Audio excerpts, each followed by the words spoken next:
Kasi ang problema, traffic eh. Mahal-mahal ng diesel ngayon. Tsaka ng gasolina. Hindi lalong dagdag sa gastos na. Pero wala tayong choice, kaya nga natin eh. Kailangan po natin ikamat.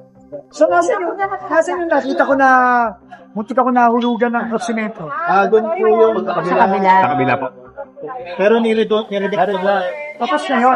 Niredect po natin, pinalitan po natin ako. So, tapos na yun. Okay. So, ito na nga ang...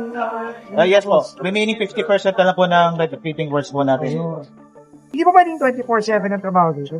24/7 po. 24/7 mo. 24/7 na po. Pwede natin, 24/7.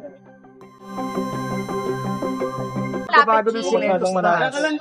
Ginalagyan nila ng cardboard fiber to retrofit. Tama ba din? Ayan, nakikita yung ikit na. So, mas gagakas yan. So, yun, kaya ka rin sila. Yung 32-36 yan. Fourth tax. Yes, fourth. Kaya ng fourth tax.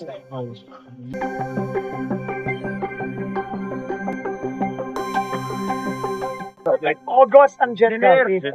After jet routing, magde-deck ka na. Kasi ito natapos yung ibang deep ground eh. Yun ang tanong ko. Pwede mo kami parallel yan. Ginagay mo ng steel deck naman yan.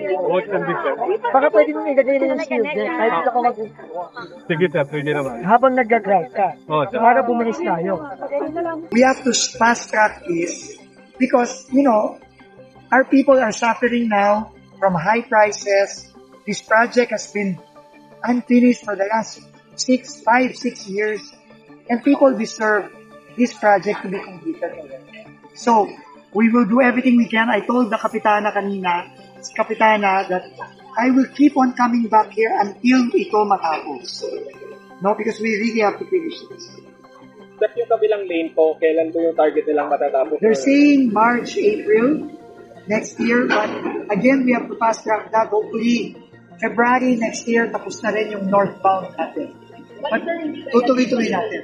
Sorry? But hindi kaya din No, hindi. Kaya yung south. No, kaya yung south. Pero, ang gagawin na lang nila, gagawin nilang 2 lanes. So, makakadaan na rin ang north and south. But we will do the best we can kasi we cannot compromise safety. No, the primary goal natin is to ensure that flyover is safe. No, so we will do our best. We will fast track everything.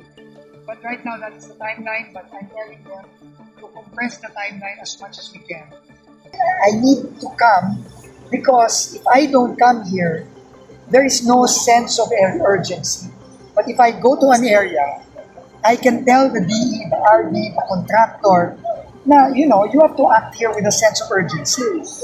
The people of Iloilo City have waited too long already for the Aganan flyover, have waited too long for Imawa, have waited too long for Buhang, and hindi na unacceptable na we do things na the same lang as we did them in the past na banjing-banjing lang tayo, parang normal lang. Hindi to normal. We need to do things faster without compromising safety.